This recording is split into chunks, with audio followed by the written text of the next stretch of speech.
My parents did not love me. They sued me to get money from me. After the court, my stepsister came to me and she me with a baseball bat. I've always known that I was a mistake. My parents didn't bother hiding their indifference toward me.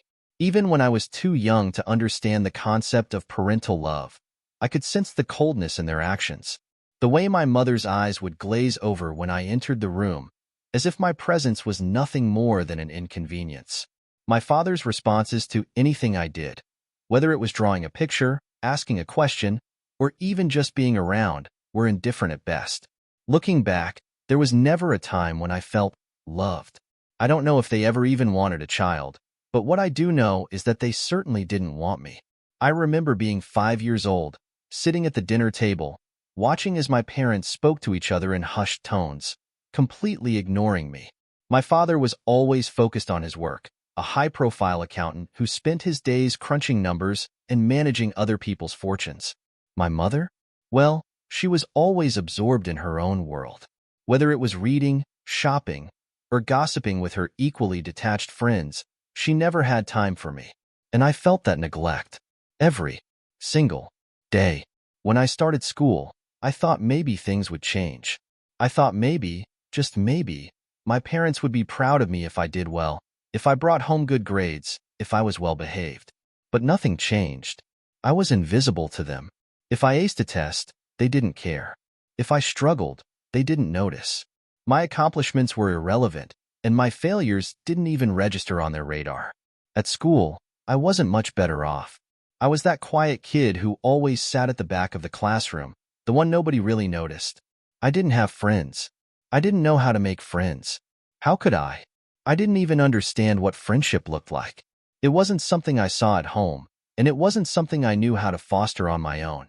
The other kids had parents who showed up to school events, parents who took them to soccer practice or piano lessons. My parents never came.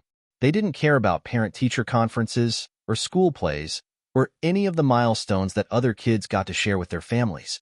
I learned early on to stop expecting them to show up. I became good at pretending I didn't care.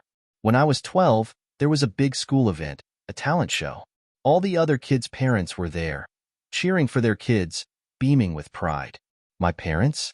They didn't even know it was happening. I didn't tell them, and even if I had, they wouldn't have come. I stood backstage, watching all the other kids hug their parents afterward, listening to them talk about how proud they were. It hurt. It hurt more than I'd like to admit, but I swallowed that pain, tucked it away, and kept moving. That's what I always did. I kept moving forward, even when everything inside me wanted to stop, to scream, to demand that someone, anyone, see me. When I was 15, I finally stopped trying. I gave up on the idea that my parents would ever care about me. I accepted that I was just there, a burden, an obligation they couldn't shake. That's when I made a promise to myself. I would leave. As soon as I could, I would get out of that house and never look back. I would escape. And so, I focused on my grades. School was my ticket out. If I could get into a good university, I could disappear. I could start over, away from the suffocating indifference of my parents, away from the crushing loneliness of my childhood. I worked harder than I ever had, not because I loved learning, but because I was desperate to leave. I remember the day the acceptance letter came. I had applied to a university in a city far enough away that my parents wouldn't be able to just pop in unexpectedly, not that they would. I got in. And for the first time in my life, I felt something like hope. Maybe, just maybe, things would be different. Maybe, away from my parents, I could find myself. Maybe I could finally figure out who I was, outside of the shadow of their neglect. The day I left for university, my parents didn't even come to see me off. They didn't help me pack, didn't ask how I was feeling, didn't offer any advice for this next stage of my life. My mother barely looked up from her magazine as I walked out the door. My father was on a conference call, not even acknowledging that his only child was leaving home for the first time. I didn't feel sad about it. I didn't feel anything. I had already learned not to expect anything from them, and in return, I gave them nothing. As I closed the door behind me, I felt a strange sense of relief. I was free, or so I thought. When I arrived at university, everything felt overwhelming. The campus was huge, filled with people who seemed to know exactly where they were going and what they were doing. I felt small, lost in a sea of strangers. But at the same time, there was a thrill to it. For the first time, I could be anyone. No one here knew me. No one here knew that I was the kid who had grown up without love, the kid who had been invisible his entire life. I could reinvent myself, but old habits die hard, and I found myself slipping back into the role I knew best, the quiet observer. I didn't talk to people much at first. I sat in the back of lecture halls, did my work, and kept to myself. I still felt like I didn't belong, like I was on the outside looking in. Everyone else seemed so connected, so sure of themselves. I was just me. And then, I met them. It started small. A group project for one of my classes. I was paired with 4 other students, and I figured it would be like every other group project I'd ever done. Awkward and forgettable. But it wasn't. These people were different. Jake was the first one to really talk to me. He was outgoing, confident in that casual, easygoing way that made you want to be around him. He cracked jokes, kept things light, and for some reason, he decided I was worth talking to. Then there was Lily. She was loud and unapologetically herself. She had this wild energy, like she was always on the verge of doing something crazy, and you never knew what it would be. But she was kind, too, in a way that took me by surprise. She didn't judge me for being quiet, didn't push me to talk more than I was comfortable with. Matt was the opposite of Lily.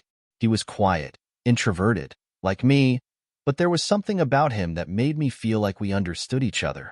He didn't need to fill the silence with small talk. He was content to just sit in it, and I appreciated that. And then there was Sophie. Sophie was different. There was something about her that drew me in, something I couldn't quite put into words.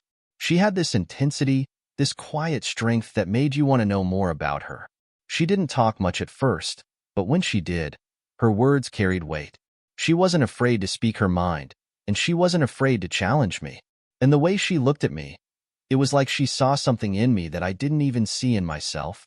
We worked together on that project, and by the end of it, we were friends? I wasn't sure if that's what we were. I didn't know what friendship felt like, not really, but I knew that I wanted to spend more time with them. I wanted to be around them. They made me feel seen. We started hanging out more after that. Late-night study sessions turned into late-night talks about life, about our families, about our dreams for the future. Slowly, I started to open up to them. I told them things I had never told anyone before, about my parents, about the way they had always made me feel like I wasn't enough. To my surprise, they didn't judge me. They didn't pity me either, which was what I had feared the most. Instead, they listened, and they cared. For the first time in my life, I had people who cared about me. It was a strange feeling, one I wasn't used to, but it was good. As we grew closer, we became inseparable. We did everything together, classes, studying, parties. Even though I wasn't much of a party person, they always dragged me along.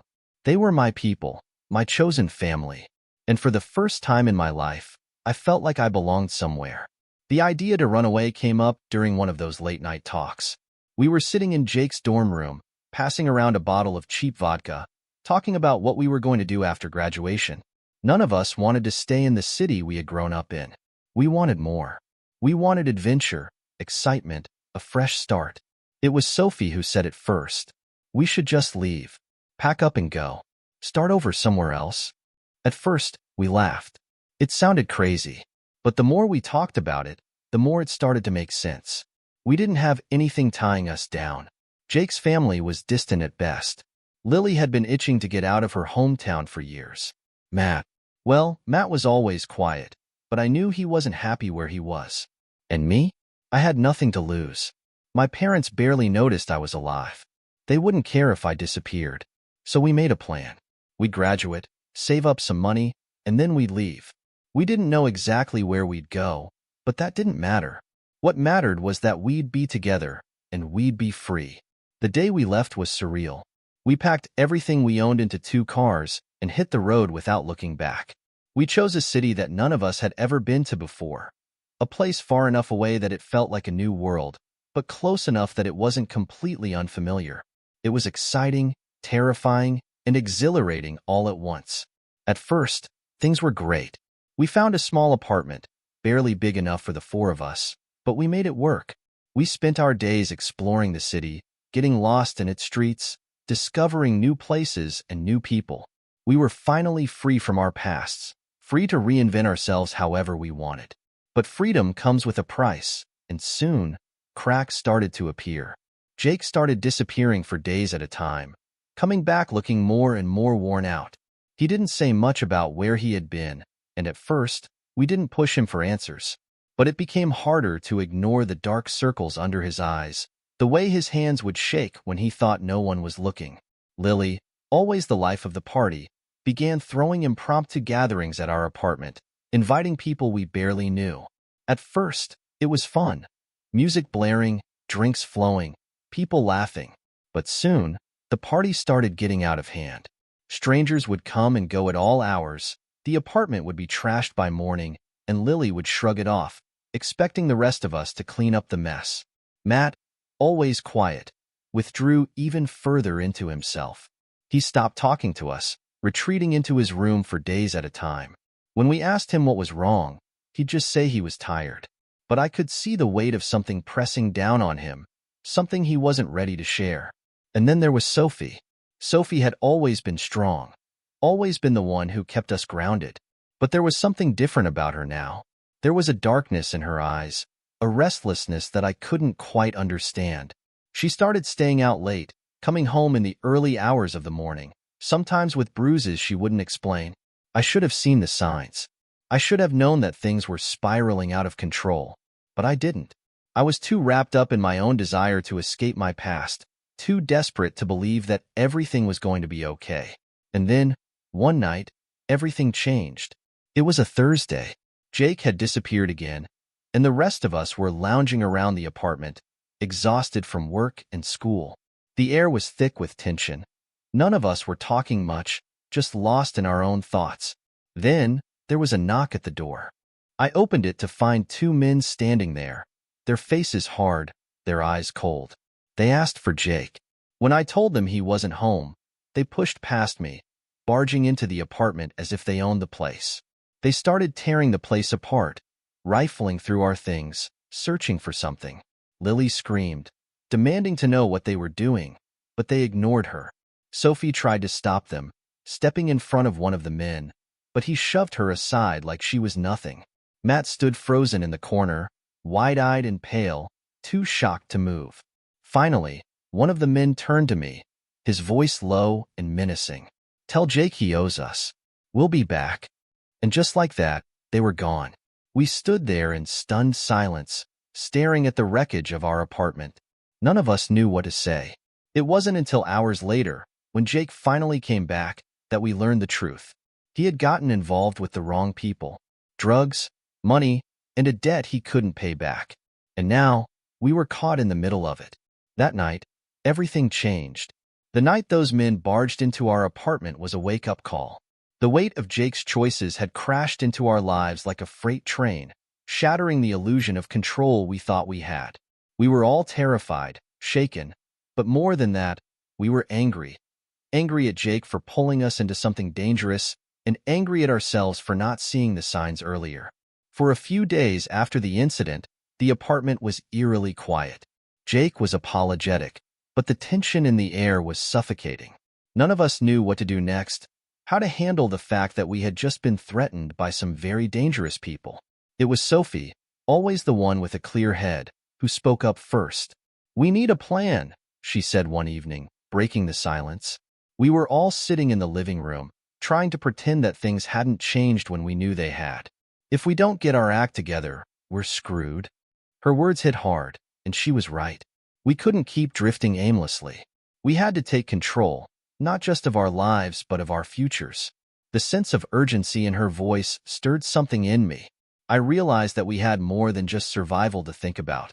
We had the potential to do something big, something that would pull us out of the mess we were in and set us up for something greater. But first, we needed to fix what was broken. Jake was the immediate problem. He'd gotten in over his head with his shady dealings, and the rest of us had paid the price. After the men came to our apartment, we all sat him down. It wasn't an intervention, but it sure felt like one. The truth spilled out, piece by piece. He owed money to some local dealers, more than he could ever pay back on his own. He had been gambling, drinking, and using, thinking he could keep it all under control. But it spiraled. It always does. Jake was a mess. You could see the shame written all over his face, and as angry as we were, none of us could turn our backs on him. He was family, in his own broken way, and you don't abandon family. That night, we decided we'd help him get out of the hole he'd dug for himself. We pooled our resources, what little money we had, and paid off the debt in full. It nearly wiped us out, but it bought us time. More importantly, it gave Jake a second chance. From then on, Jake was different. He stopped drinking. He stopped hanging out with the people who had dragged him down. Slowly, he started rebuilding his life. We helped him, of course, dragging him to meetings, making sure he didn't relapse, keeping him focused on moving forward. It wasn't easy. Some nights were rough, but he stuck with it, and so did we. Lily had her own issues, too. After everything with Jake, she threw herself even deeper into the party scene. She was always wild, but this time it felt different. There was a recklessness to her that scared the rest of us. She'd come home at strange hours, sometimes drunk, sometimes not, but always with this faraway look in her eyes, like she was trying to escape something. I didn't know what it was at first, but over time, I realized that Lily was running from her own demons. She had been dealing with crippling anxiety for years, hiding it behind her carefree attitude. But now, with everything going on, she couldn't hide anymore. It was Sophie who finally got through to her. One night, after yet another blowout party, Sophie pulled her aside and told her straight, "You're not okay, Lily. You need help." At first, Lily pushed back, angry that anyone would suggest she wasn't in control. But Sophie didn't back down, and eventually, Lily broke down. She confessed that she had been using drugs to numb herself, to quiet the constant anxiety that gnawed at her. It was a lot to take in, but we all stood by her. Together, we found her a therapist, helped her cut ties with the party crowd, and made sure she stayed on track. Slowly, like Jake, she began to heal. Matt, ever the quiet one, had been struggling too, though his issues were less obvious. He had been dealing with a lot of self-doubt, feeling like he didn't contribute enough to the group, like he was just a burden. It broke my heart to hear him talk like that because, for me, Matt had always been the glue that held us together. His quiet strength was something we all leaned on, even if he didn't realize it. We had a long talk, just the two of us, and I told him how much he meant to me, to all of us. I don't know if he fully believed it, but over time, I think he started to see his worth.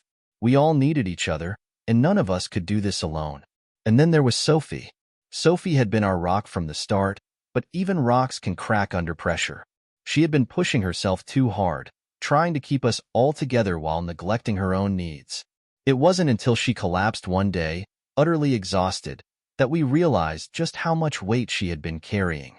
We rallied around her, just like she had rallied around us. We made sure she took a break, took care of herself, and let us take care of her for a change. It was hard for her to let go of control, but eventually, she did. And we were there for her, just like she had always been there for us. Once we were all back on solid ground, we started thinking about our next move. We had all been through so much, and the idea of going back to our old lives, our old jobs, felt impossible. We wanted more. We wanted to do something that mattered, something that would make a difference, not just for ourselves, but for others too. It was Matt, surprisingly, who came up with the idea. "We should start a fund," he said one night, as we all sat around the apartment, brainstorming what our future could look like. We've all been through hell. We've seen how easy it is to fall through the cracks. But what if we created something that helped people? Something that gave them a second chance, like we had?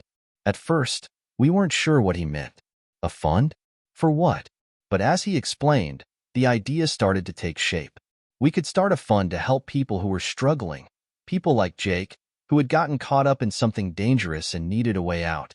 People like Lily, who were battling their own mental health issues. People like all of us, who had felt lost and alone and needed a lifeline. We were hesitant at first. None of us had any experience running a fund. But the more we talked about it, the more it made sense. We didn't need to have all the answers right away. We could start small, build it up, and see where it went. And so, the Phoenix Fund was born. We named it the Phoenix Fund because, like the mythical bird, it was about rising from the ashes, about finding new life after everything had burned down. It was a symbol of hope, of second chances, of rebirth. We pooled what little money we had left and set up the fund. It wasn't much, but it was enough to get started. We created a simple website, started reaching out to people we knew, and slowly, we began to grow. In the beginning, it was just the four of us, working out of our tiny apartment. We were scrappy, doing everything ourselves, building the website, managing the finances, reaching out to potential clients.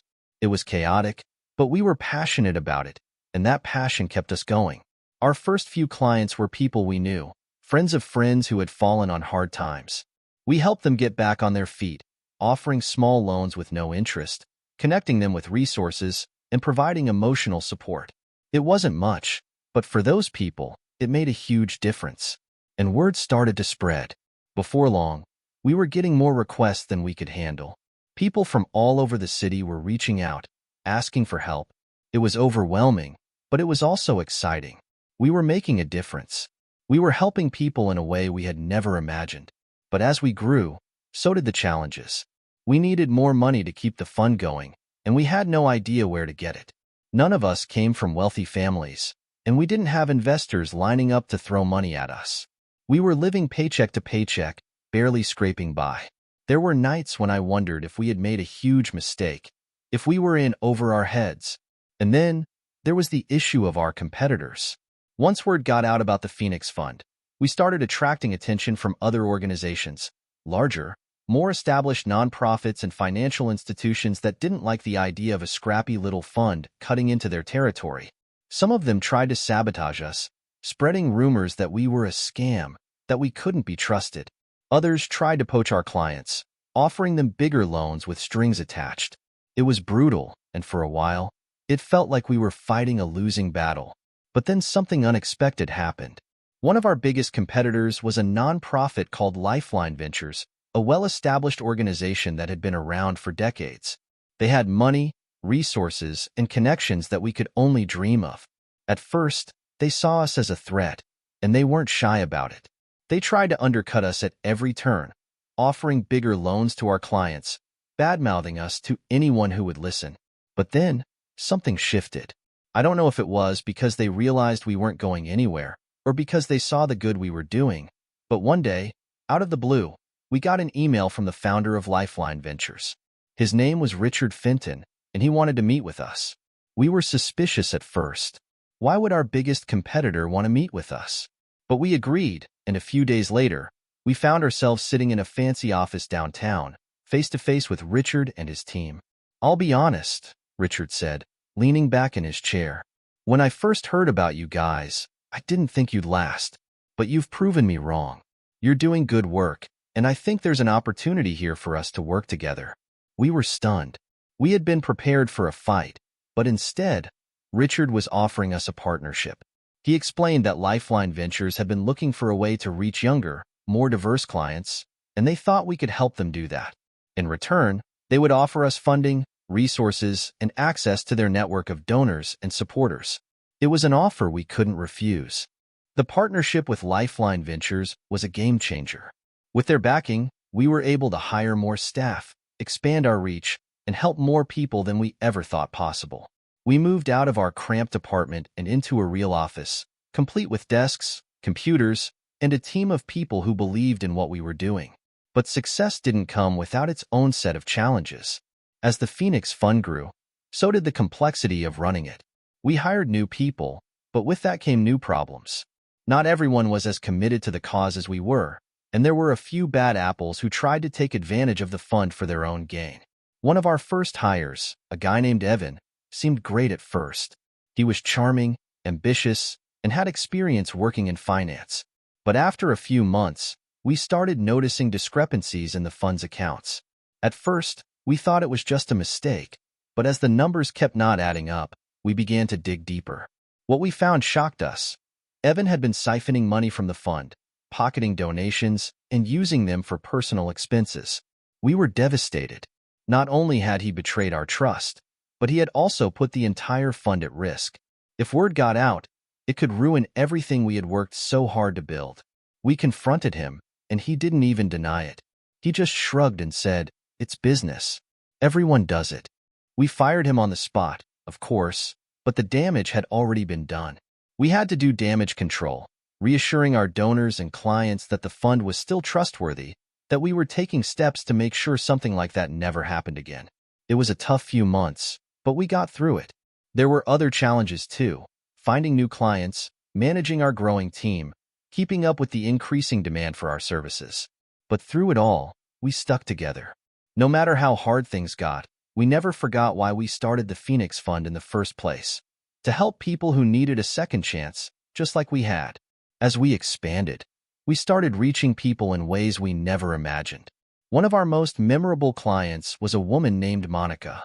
She was a single mother of 3, struggling to make ends meet after losing her job.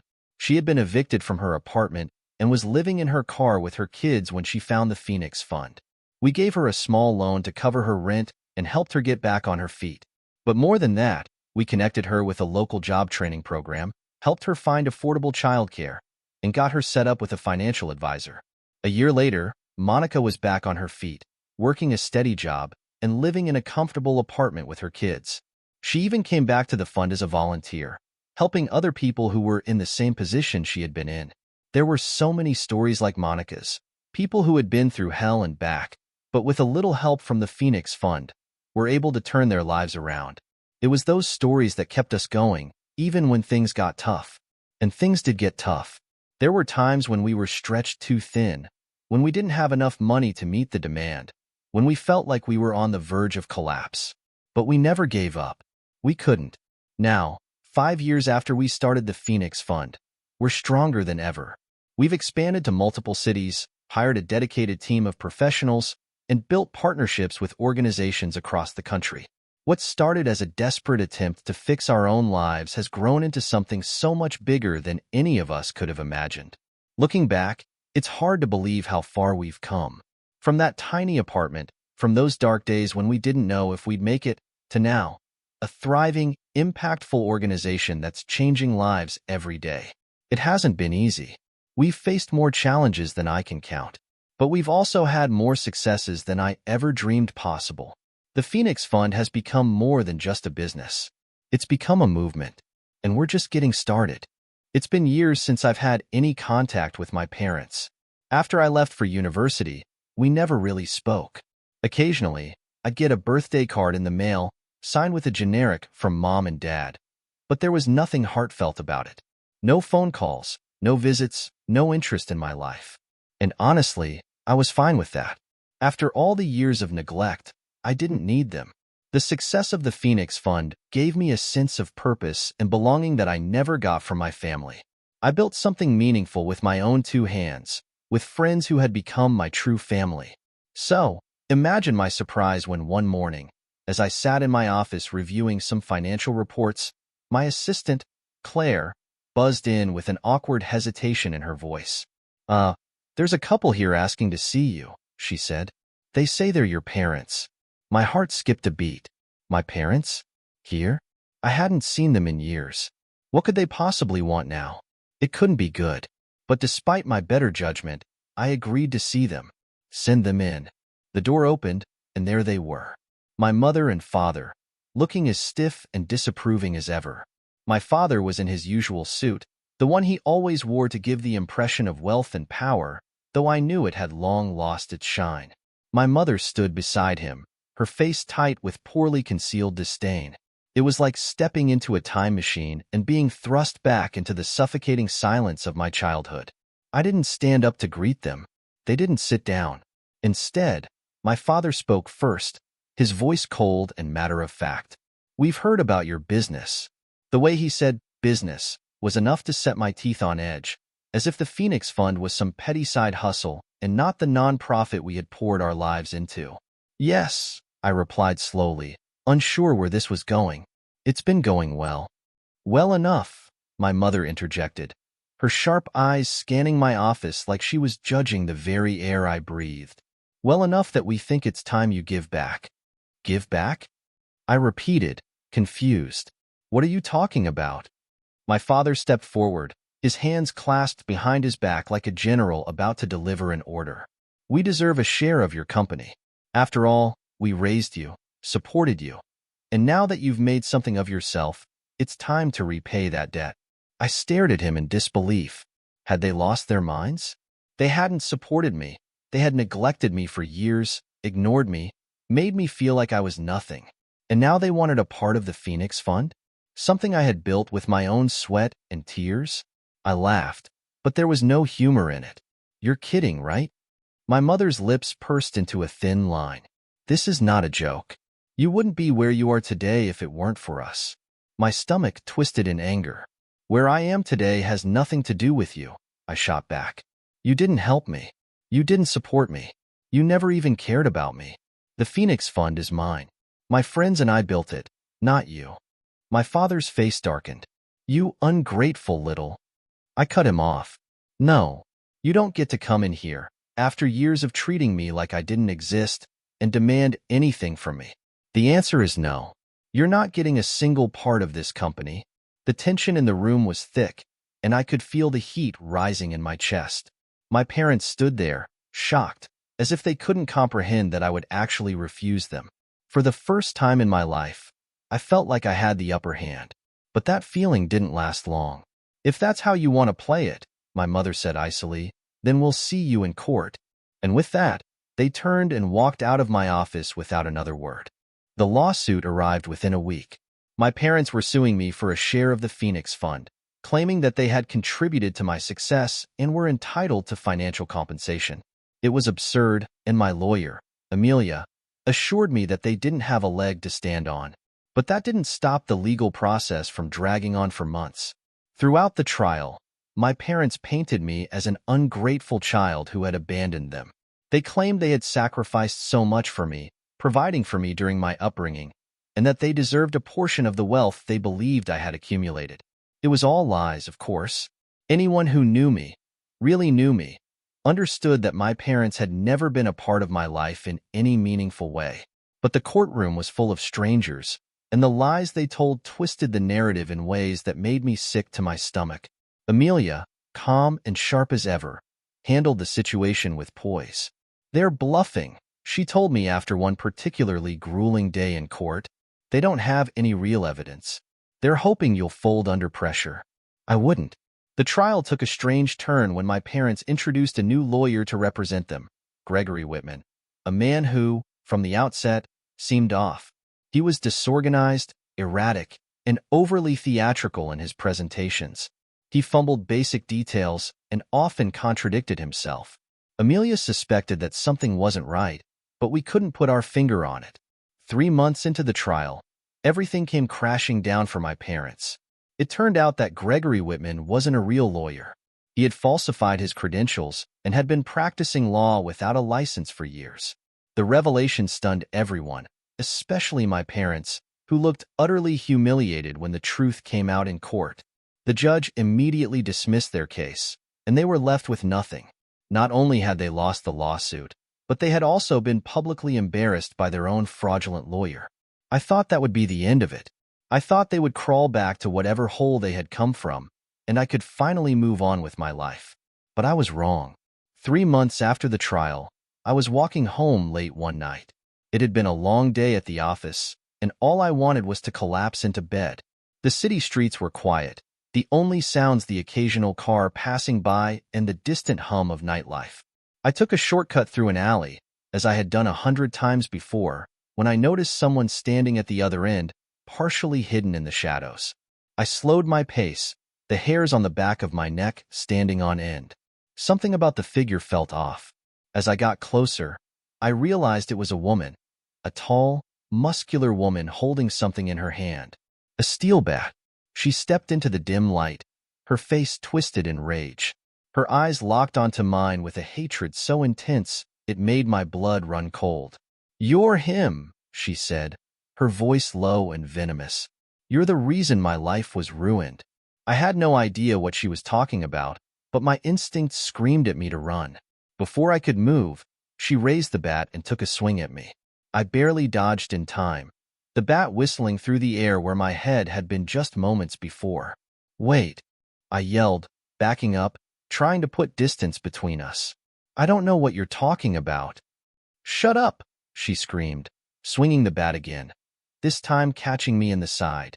Pain exploded through my ribs, and I stumbled, clutching my side as I gasped for breath. This is all your fault, she snarled, advancing on me. Because of you, they lost everything. Because of you, they're gone. I was confused, terrified, and in excruciating pain. But as she kept ranting, something clicked. My parents. Yes, she spat. Your precious parents.